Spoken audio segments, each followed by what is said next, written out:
and welcome to FFRF's Ask an Atheist. I'm Sammi Lawrence, and this week we'll be delivering some updates from the front lines of the battlegrounds for the separation of state and church. I'm joined by FFRF staff attorney Chris Line and one of our summer interns, Grace Kraimer. As always, we want to hear what you're thinking about what we're discussing today. If you have any questions for us, drop them in the Facebook chat below or email them to askanatheist@ffrf.org. So, as we've referenced here before on the show, Christian nationalists are trying to embed their very strict, narrow views of ideology and the law into our country. And one of the organizations that's working to do that the hardest here in the United States is the First Liberty Institute. Of course, Christian nationalists want to frame Christians as the victims of oppression, when in reality they clearly aren't. And they want to use their power to repress LGBTQ rights and really legalize and codify discrimination against LGBTQ people and other minorities into our law. Yeah, so First Liberty does that under the guise of religious liberty. That's sort of their big thing, saying that they're for religious liberty, but religious liberty to them is using their religion to exclude and to denigrate groups that they don't agree with. So for our first story to talk about, we recently learned that First Liberty sent a letter to Carlsbad City Council in California after its city manager tried to rein in two religious leaders that the city's been allowing to act as official chaplains. They've been preaching and promoting their personal religious beliefs to city employees and leading prayer at city-sponsored events. So in that letter, it indicates that on March 13th, 2024, the police chief asked J.C. Cooper, one of the chaplains, to lead prayer at the Carlsbad Police Department award ceremony. Now, the prayer he led was explicitly sectarian and delivered in Jesus' name. It's our understanding that a city council member actually objected to opening the city-sponsored event, which was meant to honor department employees' achievements regardless of their personal religious beliefs, with a Christian prayer. The city manager then decided that the city's chaplains could no longer deliver sectarian prayers at city-sponsored events. If they wanted to deliver prayers, those prayers would have to be inclusive of all the residents of Carlsbad, and that meant to just advance their Christian faith.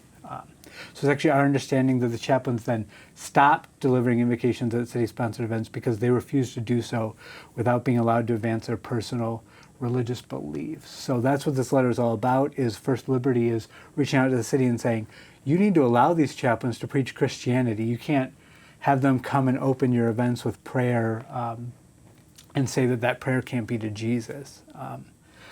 So kind of a weird situation, and something that we run into a lot. There's police chaplains we see fire chaplains, city chaplains that are designated to give prayer at events, to speak to victims and things in emergency situations and things like that. Yeah, and it's really unnecessary, isn't it? Because we don't need chaplains to be at the fire department or the police department, right? Like, people can go find a priest or preacher or go to church anytime they want in their free time. Exactly. Chaplains are meant to be there, and in particular, government chaplains are okay in situations where the government's easing a burden on someone. So, for example, if you're in the Navy and you're out on a ship, you're not able to come home to go to church, so then it's okay for the Navy to bring a chaplain on board to facilitate the religious beliefs of service members who are out there on a ship. Something like that. Some sort of environment where, for whatever reason, people just aren't able to necessarily practice their faith. That's when the government is allowed to kind of provide a chaplain. It's certainly not allowed to provide one in these situations where you have like police departments, cities, where there's churches all around. Any victim of a crime probably has their own, or a victim of an accident, something. Probably, if they're religious, they have their own church, where they can go and speak to their pastor. The city doesn't need to be paying or allowing someone to act as a pastor on behalf of the city. So in response to that letter to the city, we actually wrote our own letter to the city council. Now, we noted that First Liberty's letter claims the city manager misunderstands the law concerning public chaplains and invocations, but it's actually First Liberty that misstates the law and is misleading the city in an attempt to fundraise off their gullible supporters by painting the chaplains as martyrs. They're claiming basically, oh, these poor chaplains, they just want to come in and preach Jesus, and they're being told by the city that they can't preach Jesus. They're persecuted for their religious beliefs. When in reality, First Liberty is actually distorting the law to the point of turning it completely upside down. They do that by relying on Kennedy versus Bremerton, which, as you guys know, hopefully a lot of our audience knows, was a Supreme Court case that upheld a government employee's prayer because that prayer was viewed as a personal religious observance. They held that Coach Kennedy going and praying after the football game was his own private speech, not government speech. He was no longer representing the school. Now, in this case, the city manager did not prohibit the chaplains from engaging in sectarian prayer as personal religious observance, but they're stopping them from delivering sectarian prayers as part of their official duties as chaplains, as official representatives of the city. Now, that distinction makes all the difference. City employees and volunteers have a right to pray privately in any manner they wish, but simultaneously the city has an obligation to refrain from official government action that prefers one religion over another. Of course, First Liberty left this very crucial point out of their letter because they know that this is supporting what they want, which is to advance Christianity. Yeah, exactly. And it's part of their strategy of painting all of these people, chaplains and, conservative Christians, as martyrs when they're not, because their rights aren't being violated in any way by someone essentially saying you can't lead a prayer at an event as part of your government job. Right, and First Liberty understands, they would also, if this was not Christianity, they would also understand and note that you don't get to deliver a message on behalf of the government in this way. So First Liberty's ludicrous attempt here to convince the city that it must actually favor Christianity over other religions leads to an important lesson, and the one we put in our letter, that the simple and best solution is for the council to stop allowing local religious leaders to act as chaplains and spread their personal religious beliefs on that half of the city at all. The city does not have to employ chaplains or allow local religious leaders to act as chaplains, and in fact doing so only divides residents along religious lines, as this current situation demonstrates. So we wrapped up our letter asking the council to demonstrate respect for the diverse range of religious and non-religious residents in Carlsbad by ending these city-sponsored chaplaincies. So rather than, obviously, in this situation, First Liberty is asking, hey, no, you should keep these Christian pastors and keep having prayer in all government meetings and things. But the problem here is you got to let them go full Jesus Christian and preach their specific religion. The city council is doing a good thing here by saying, no, these shouldn't be sectarian prayers. You're not here to preach Jesus. We're having an inclusive prayer. Obviously, our position and the best one is that there shouldn't be any prayer at all. And hopefully they'll listen to us and do away with that, because that will really resolve this issue. There will be no claim for the chaplains of any sort of religious discrimination for not being able to pray they want if the city stops allowing these people to come in and pray on behalf of the city at all. Exactly. That is just the easiest thing for them to do.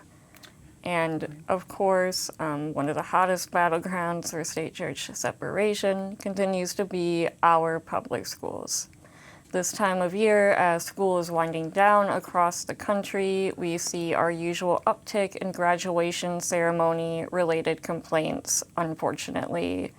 One complaint grabbed our attention this week and also made some national headlines when a student at a high school in Kentucky, Micah Price, used his graduation speech opportunity as an opportunity to proselytize and attempt to convert his peers to Christianity. I think we have a clip of his speech to play. Micah Price's principal chose him to give a speech at the Campbell County High School graduation. Administrators approved the speeches, which are rehearsed by students. This part of his speech was approved. I must give the honor, the praise, and the glory to my Lord and Savior Jesus Christ. District leaders say he was then supposed to continue into his speech. Instead, he encouraged his classmates to find God. In his very word tells us he is the light, he is the way, the truth, and the life. Class, anyone in the audience today, I'm here to tell you that if you don't have any of those things in your life, you can't seem to find the answer, that my Lord and Savior is your answer. He will give you the truth, give you the way, and life. Price says he didn't get his diploma at graduation because of it. In a statement, Campbell County Superintendent Shelley Wilson said in part, quote, all speakers were told that going off their submitted speech or any unplanned choices at graduation may have repercussions. So I just want to clarify first that he did graduate and get his diploma eventually. He just didn't get it at graduation. But despite cheers from the crowd and people there apparently approving of his remarks, this was still definitely a constitutional violation. Do you want to explain a little bit more why, Chris? Yeah, so the issue here is this, he's being given the platform. I mean, it's actually very similar to our previous thing about the chaplaincy. He's, in giving a speech at graduation, he's speaking on behalf of the school district, on behalf of the government, and thus they have they get to weigh in on what he's going to say. And that's what they tried to do here. They approved his speech. He had he said, this is what I want to say. They said, yep, you can go ahead and say that. He deviated from that, and so he's not a Christian martyr. The reason why this came across my attention, and I think FFRF's attention, is that it was being posted all over online, showing, the attack on Christianity. That this student just talked about his faith, at graduation, and he had his diploma held because of it. They wouldn't give him his diploma because he wanted to share his Christian faith. That's the evil atheist taking over and imposing their views on everyone. When really that couldn't be further from the case. He's not a Christian martyr. He wanted to overtake this ceremony and make it about him, make it about his faith, and proselytize. He could have just, the school district actually, as I think it noted there a little bit, but he was allowed to mention his Lord and Savior. So the school district said, yep, you can go ahead and mention you're a Christian and that you have Christian faith.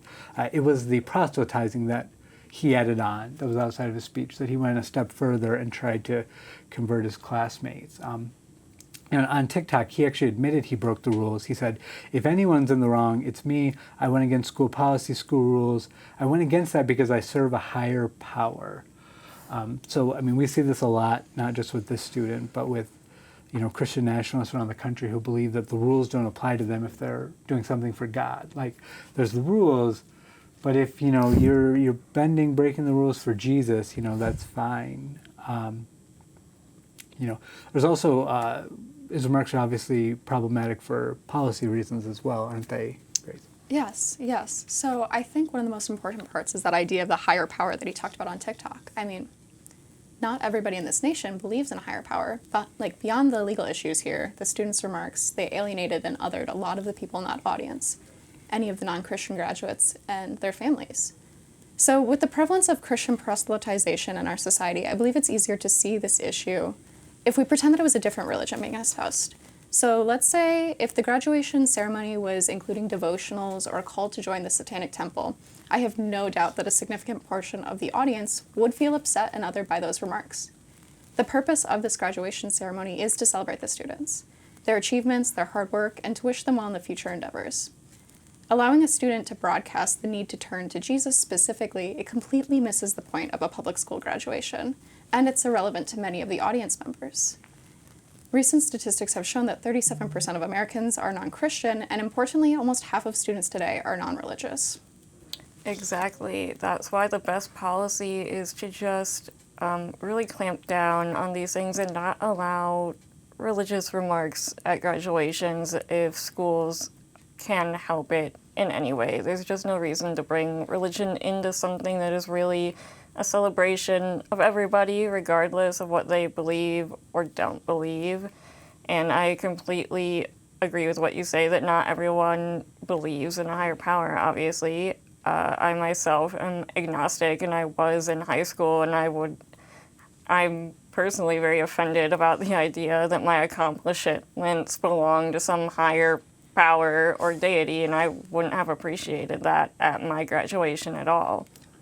Yeah, it's hard for me to even understand where he's coming from. Just the idea of doing this is so bizarre to me. I'm a very strong atheist. It actually sometimes is hard for me to, as I go through the world, imagining that, the majority of people around me believe in magic and that there's this magic being controlling everything, and that's, I think about that a lot, and that's important to me. But I still could never imagine that if I were giving a graduation speech or something, that I would then use that as an opportunity to say, well, hey, I've got this microphone. Let me tell all these people in the crowd, the majority of which are Christian or at least religious, in this country, and try to use that to tell them there is no God or something. I strongly believe that. Love to tell people that, but I just would have no urge to use a situation like this to do that. There's just no reason to divide people in a situation like that when everyone should just celebrate, and just, be together in those situations. I mean, that's really the heart of a lot of these issues with government prayer, government separation of church and state, and especially schools. It's that we all, students of all faiths have to be there. There's not really an alternative, and we should make sure that that's the reason why we have the separation of church and state, is that it's a neutral place where, the non-religious students can go and learn and spend time with Christians and minority religious people, and they all, can learn to function and work together, the way our society works. And so the separation of church and state is really important for that. Exactly. Did you have anything to add, Grace? Oh, I think Chris hit it on the head what I was thinking, but I think that idea of speaking at graduation, I can't emphasize enough. The school is incorporating what you are saying as part of their speech in a sense. So it's so important to make sure that you are not including those religious proselytizing messages. And I think, Sammi, what you were saying too about being a student, I think I would personally feel a little intimidated by some of those remarks sometimes, depending on what sort of identities you hold as a student. Yeah, definitely. Well, especially with the crowd. That's what really adds to it. Is like, it's one thing if this person's saying it, you're like, oh, okay. But then you have everyone around you reinforcing it and cheering and then I think that really could really ruin someone's day at graduation, what should be a happy time for them. Just a little incident like that could really just, obviously, hopefully it wouldn't, they wouldn't dwell on it, but you can't control how people feel in these moments. Absolutely. It's an emotional thing, so.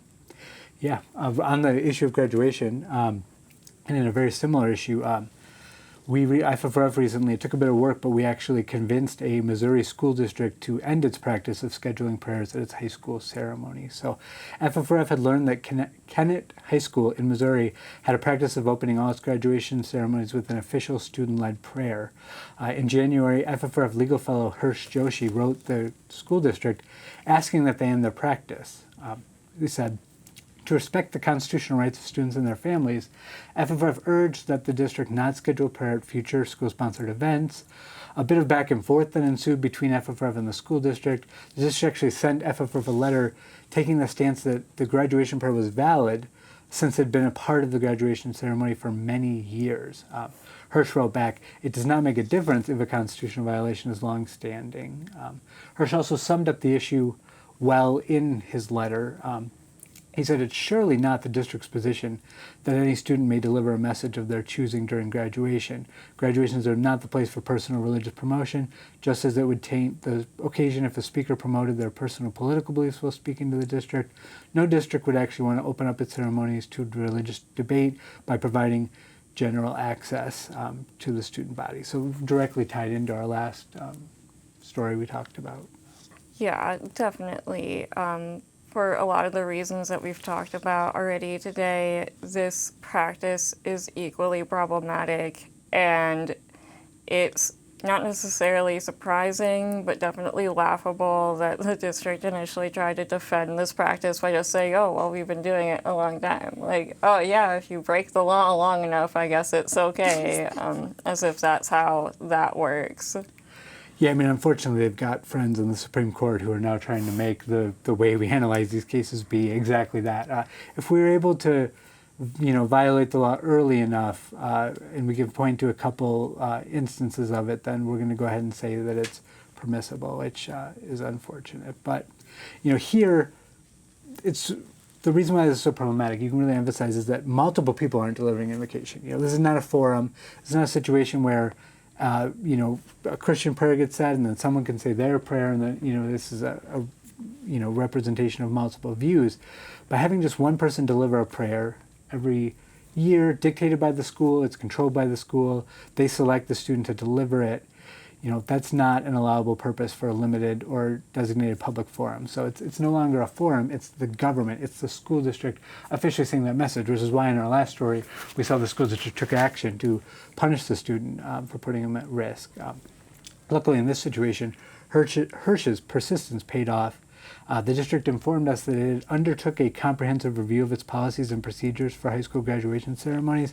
Following this review, the district is changing its structure of its high school graduation ceremonies, and going forward, the district is removing the student-led invocation from those ceremonies. And then we did confirm, actually, that the 2024 graduation ceremony did not include a prayer. Yeah, that is awesome that the district actually responded that way and has legitimately stopped, and hopefully that continues for years to come.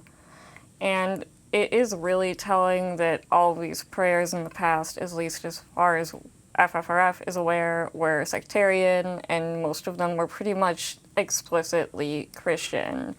Like we referenced before, if some student got up there and decided that they were going to give a Jewish prayer, a Muslim prayer, or a satanic prayer, yeah, realistically, that would not have been allowed to slide. And I think we all know that. Or even if a student got up there and gave a humanist invocation or promoted atheism in some way, none of that would have gone on for years and years. This really is just about promoting Christianity. Yeah, I mean, we see that not just at graduations, we see that at football events, other school-sponsored events where the district will try to kind of pretend that they have their hands off by saying, no, we just let a student deliver a message before football games. It turns out that it's always a prayer. It's always a Christian prayer. What do you want us to do? Students are speaking. Like, we don't want to stifle their speech. And of course, that is, in almost all cases, a complete lie. And they are just trying to, push prayer into it, knowing that they can't lead a prayer, but if they have students do it, there's a little bit more leeway, or they have a better argument on why imposing prayer on everyone might be constitutional. Yeah, exactly.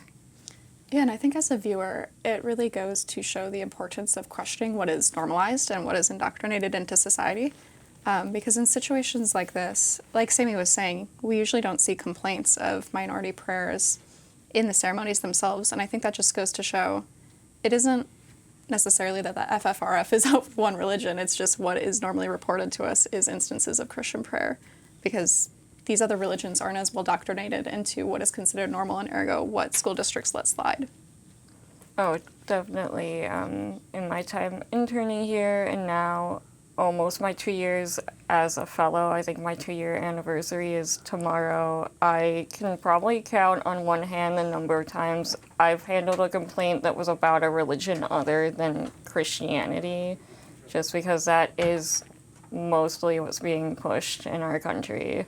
Yeah, no, I've been here 8 years actually as of last week, but no, same thing. I can definitely, and it's very vivid in my mind always when, we've had some Muslim-related complaints in Michigan, which has like a place like Hamtramck, Michigan, where like there actually is a majority of Muslims. But that, people bring that up all the time, like, oh, how come FFRF only goes after Christians? Well, the reason is there's very few places in this country where anything but Christianity is the majority religion, and it's less likely. I mean, it's possible that a minority religious group could, in some way get on a school board or something, do something where they're able to be in a position to push their religion. It's just a lot less common. The other big thing that sticks out for me a lot is when Christians report things to us. Mm-hmm. Obviously, totally, a lot of Christians support the separation of church and state, but it still feels weird when they write in. And on the graduation issue, what actually happened once was we had a student write into us who said that they were asked to lead the graduation prayer, which was a very interesting story. So they were in and they said, hey, I am a Christian, but the school district actually is asking me to lead a Christian prayer at graduation or some event. I think it might have been graduation, but it was definitely an event. And they were writing because they thought that violated the separation of church and state, even though they were both a Christian and the student who had been asked to do it. We did work with them to try to find a middle ground solution where they were trying to resolve this issue. And I don't remember exactly how that turned out. I probably should have looked it up beforehand. But yeah, we do get interesting situations like that. Yeah, definitely. And it is always notable when Christians write in and say, hey, I believe this too, but this violates the law. And we really appreciate hearing from people like that who are openly religious, but also openly very much support the separation of state and church. I think Now- that story in particular is quite interesting as well, because that signaled to me that that was probably a younger writer that was writing into you. And I think that goes, again, to underscore that 50% of Gen Zs have been identifying as non-religious. Yeah. So that really changes the playing field for this in upcoming years. Yeah, definitely. Gen Z has been moving the needle, I think, in a positive direction. And now I think it's time for our favorite segment here, actually answering the questions you've asked on Ask an Atheist. So I'm going to read some of these and then I'll throw them out to Chris and Grace. First, we have a question from Jen R. It's a common practice for New York State events to open with some type of prayer. I have often wondered if that was a violation of church and state. Is it? An example would be the governor holding a prayer breakfast. Yeah, I mean, there, answer the question, yes, no. Yep. Yeah, no, that's clearly a violation. Any sort of city-sponsored event should not be opening with prayer. Prayer is not, I mean, there's a difference too between like sectarian and non-sectarian, but in a situation like this, like a city-sponsored event, all prayer is impermissible. Now, what some people do kind of get mixed up on sometimes is that the Supreme Court has done a carve-out for legislative prayer. So like a state legislator, Congress does have prayer, and the Supreme Court unfortunately did find that to be permissible. Now, even within that, the Supreme Court did find that the reason why it was permissible, this was in a case called Town of Greece v. Galloway, that it was not being used to advance one religion. And so the town was allowing not just Christians, but like, so for example, I think a couple times an atheist did give an invocation and things like that. So the reason why that was found permissible by the Supreme Court is that it was not actually being used to advance one religion. So even within legislative bodies, if the prayer is being used just to advance one religion, then it can be problematic. But that's really the only exception. Any official city-sponsored event, mayors should not be having prayer breakfasts as a part of their official duties as a mayor. They can't be using city resources to support that. They shouldn't be using the mayor title. So even if they're trying to claim like, oh, this mayor's prayer breakfast was a private event, cool, well then it shouldn't be the mayor's prayer breakfast. It should be your name, and also now who wants you to be there if you're not there as the mayor. So yeah, they can, I don't think anyone gets confused about this, but just to clarify it, like a mayor, for example, if they're religious, can go to church. They can be a Christian. They just can't use their government office to promote or to advance their religion. Exactly. I have another question here for us. What can I do to make headway for secular rights in a place where Christian nationalism is the norm? Any thoughts? So when I think of that, I think it kind of goes to a theme that we were talking about earlier in this, about really starting to question the beliefs and practices that you see around you, and start to kind of go at the core of what is actually happening here. Because when in this show, we start to talk about these distinctions that really matter about our practices, secular, non-secular. Are they given by somebody acting in capacity of their official duties, etc.? So if you are in a society that's predominantly not promoting Christian beliefs, I think it's really important to start asking, like, is this government action? And that's where we really start to get involved for us. Yeah, definitely. And I think that going to what you're saying, one of the most powerful things that just a typical person can do is openly dissent and say, hey, I don't like this, I think it's wrong. We understand that most people aren't lawyers and you don't have the legal terminology to explain maybe why it's wrong, but even just writing to your city council or school board or superintendent and saying, I'm a person who lives here, I'm a student, I'm whoever in your community, and this feels wrong to me and I don't like it. really matters, because often we get pushback from local governments or school boards saying, well, we've been doing this forever and no one has ever told us that they don't like it, or everyone seems to be into it and be into this prayer practice. So even just being the one person who says, hey, I actively don't like this, I think that can really make a difference. Yeah, I mean, I definitely sympathize with a lot of people that we, that we hear from and that we see where, because the density of religion and Christianity is not uniform across the country.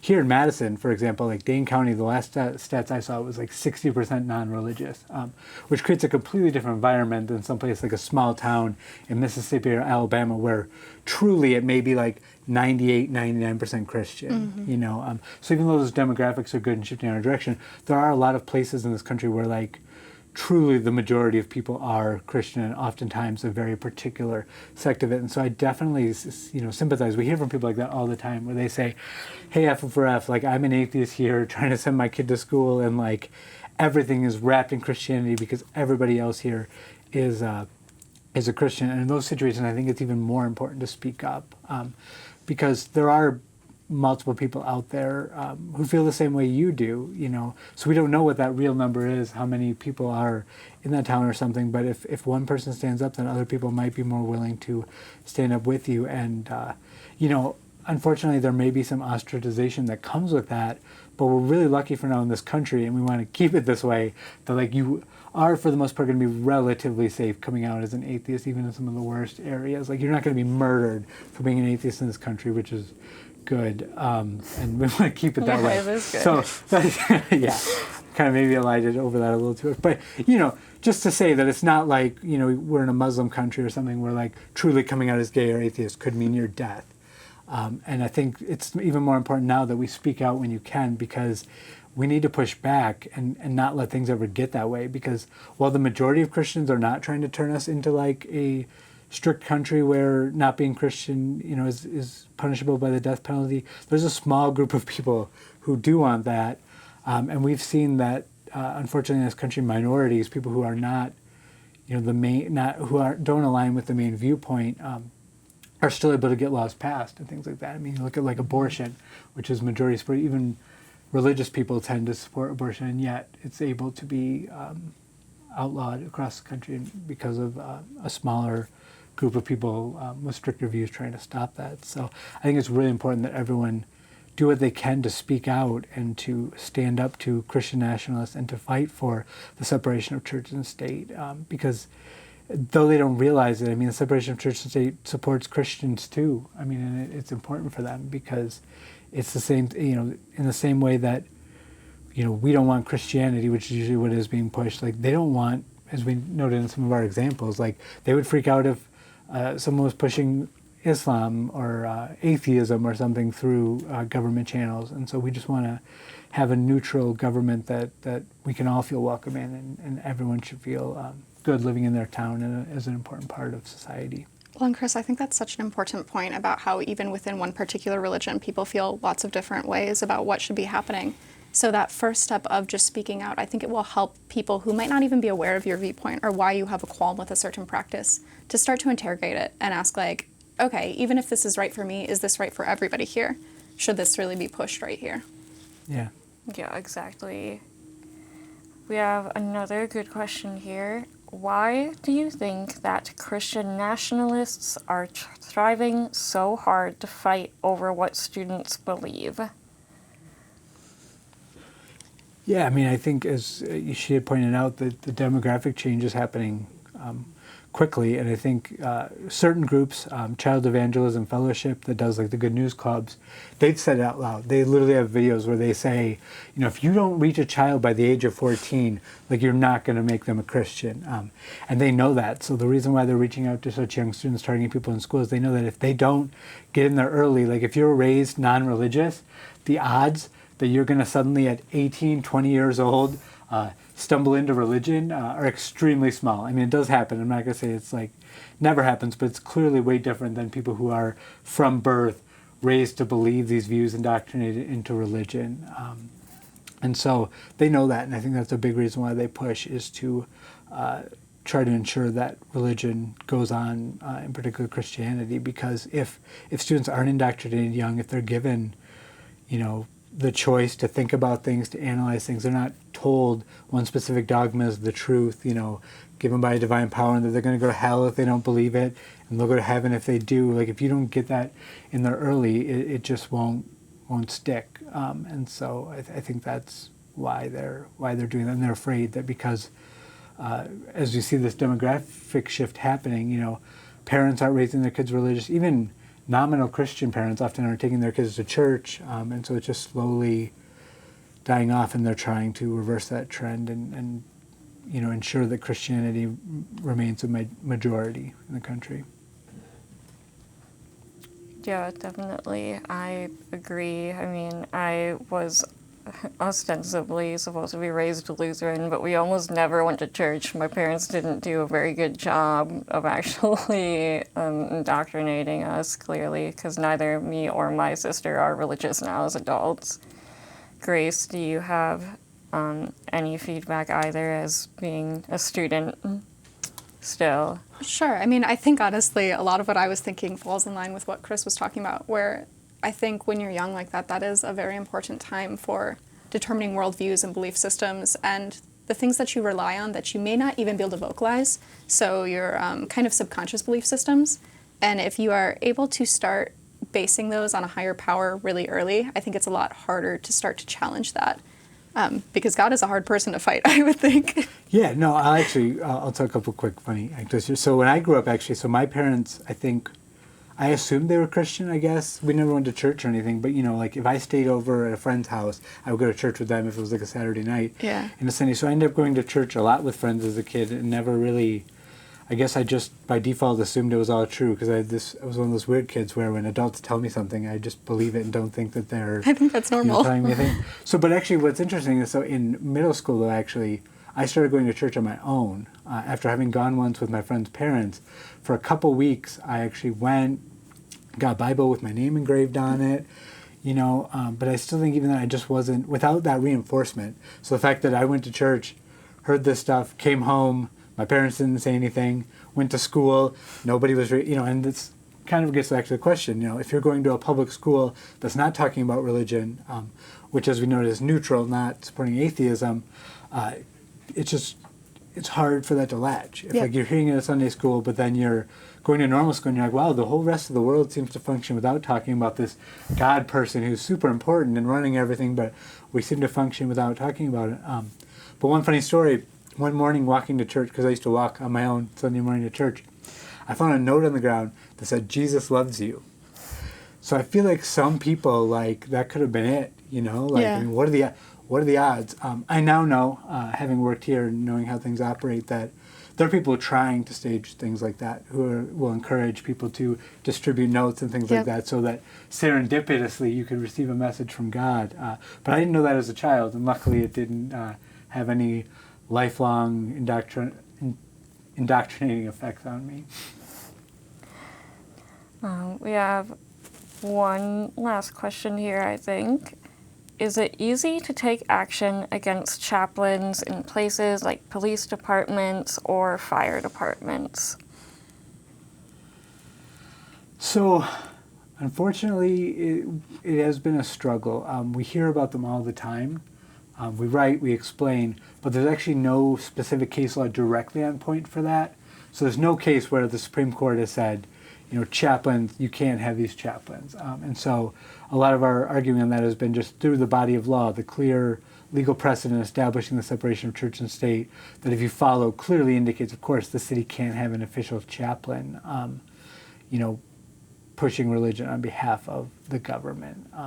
So even though it seems really clear, we have struggled a little bit to actually get it to stop, which, we keep seeing in the situations.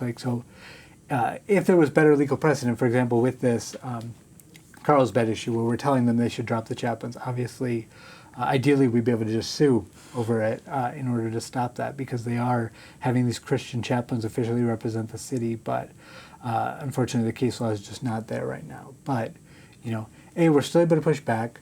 People still have an impact. This is your city, If your city's got police chaplains, if your city's got fire chaplains, an official city chaplain, the citizens of the city can change that. They can change the people who run the city. They can encourage the people who run the city, your mayors, your city councils, to end those chaplaincies.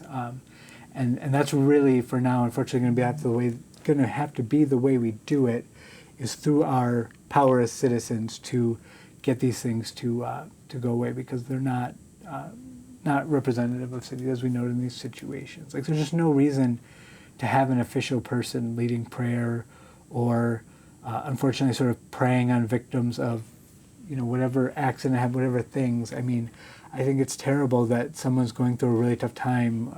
Someone's died, they've been in an accident, something terrible has happened, and the first thing we do is allow a city-sponsored chaplain, a chaplain who's there because the city has called them, to try to really make this a religious thing.